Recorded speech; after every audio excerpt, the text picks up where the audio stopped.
Isang mapagpalang araw sa atin mga idol. Welcome po sa Prince Sophia Vlogs. Andito na naman tayo mga idol sa ating kusina. At ang ituturo kong lulutuin sa inyo mga idol ay ang lechong manok gamit ang air fryer. Yes mga idol, tuturo ko po sa inyo kung paano rin po gamitin ang air fryer. Pero bago yan mga idol ay huwag niyong kalimutang i-like ang video na ito. Mag-subscribe ka na rin sa aming channel at i-hit mo yung notification bell para lagi kang updated sa mga bagong video na aking i-upload.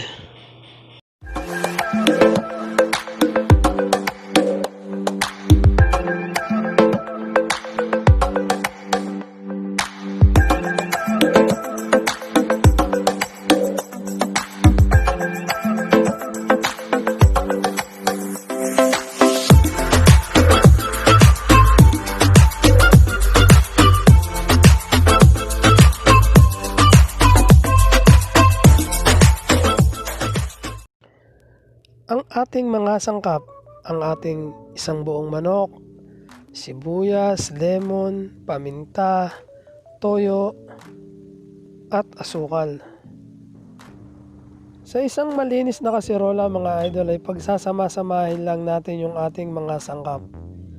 Yung ating toyo, sibuyas, lemon, asukal, paminta, at kung gusto nyo maglagay ng seasoning mga idol ay pwede rin. Pero ako ay hindi na maglalagay ng seasoning dahil medyo maalat na yung ating toyo.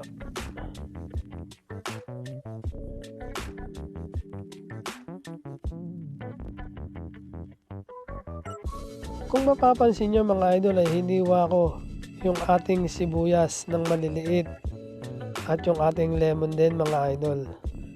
Dahil mamaya pagka natapos na natin ibabad yung ating manok dyan, bago natin ilitsyon yung manok natin mga idol ay ilalagay din natin sa loob ng manok yung ating sibuyas at lemon para yung lasa niya at yung amoy niya sa loob ay mabango. Kumapit pa rin yung lasa ng sibuyas at lemon dun sa loob ng manok natin mga idol.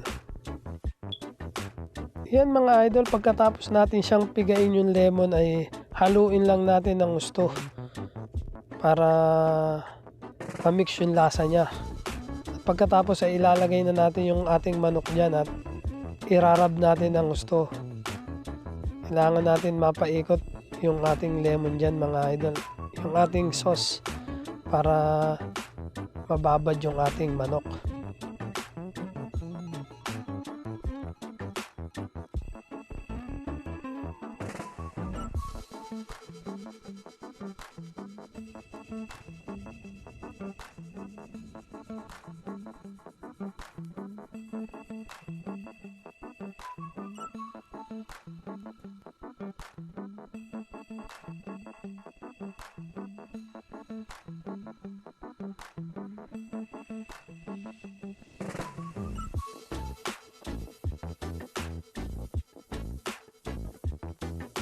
Pagkatapos mga idol ay ibababad natin yan ng 6 to 8 hours para kumapit ng gusto yung sauce sa ating manok. Pag naibabad na natin yan mga idol ng 6 to 8 hours ay ready na yan. Pwede na natin yan lechonin. So kukuha na tayo ng ating lemongrass. Ang gagawin natin dun sa lemongrass mga idol ay pipit-pitin natin siya para madali siyang maiikot o maibilot yung ating lemongrass. Kasi pag di natin pinitpit yan mga idol, medyo matigas yung ng lemongrass natin. Hindi natin maiikot yan. So yan lang mga idol, pipit-pitin natin siya isa-isa.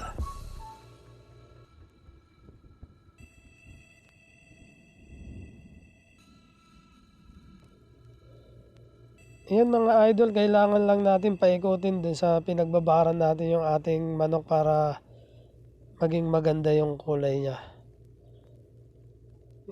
Pagkatapos mga idol ay ilalagay natin yung ating mga lemon at sibuyas.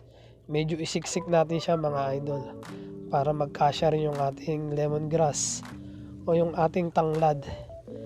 Yan ang magpapabango sa ating manok at magpapasarap. Kung kailangan natin siyang siksikin mga idol ay siksikin natin para mailagay natin yung ating sibuyas at lemon pati lemongrass. Kasi aabsorbin ng manok natin yung ating lasa, yung mga sangkap natin mga idol. Pagkatapos mga idol ay ilalagay na natin yan sa ating air fryer. Medyo i-rub lang natin ng konti para maging maganda yung kulay niya ng ating manok. Tapos mga idol ay hindi na maglalagay ng mantika dyan dahil kusa nang magmamantika yung ating manok. So ilagay na natin siya sa ating air fryer. Pagkatapos mga idol ay isi-set up na natin yan sa ating air fryer. So yung gitnang button na yan mga idol ay yung start button niya. Tapos yung sa gitna mga idol, diyan ka pipili kung ano yung gusto mong lutuin. Meron dyan nakalagay french fries, hipon, manok. So sa manok tayo mga idol. Pagkatapos yan sa kanan na yan mga idol, dyan yung kung ilang minuto mo gustong lutuin yung manok. So 30 ilalagay natin yan. Tapos sa kabila naman yan yung Fahrenheit o degree kung ilan. Tapos pindutin ulit natin yung start button. Kapag umiikot na yung parang blade mga idol, ibig sabihin ay gumagana na yung air fryer natin. Yan mga idol, nakita natin luto na yung kabila ng ating manok. So babaligtarin lang natin yan mga idol para maluto naman yung kabila. Nakita nyo naman mga idol, kahit wala tayong nilagay na mantika ay kusa nang nagmantika yung ating manok. So ibabalik natin siya mga idol at seset ulit natin yung ating timer. So gawin natin 180 lang yung Fahrenheit niya, tapos 30 ulit yung timer niya. Kasi start natin mga idol at balikan natin mamaya. Yan na mga idol, luto na yung ating lechong manok. Yan ang finished product ng ating lechong manok na niluto sa air fryer. Nakita nyo naman mga idol, well done siya, tsaka napakalambot ng laman at juicy. Makikita nyo sa ating plato na juicy yung ating lechong manok.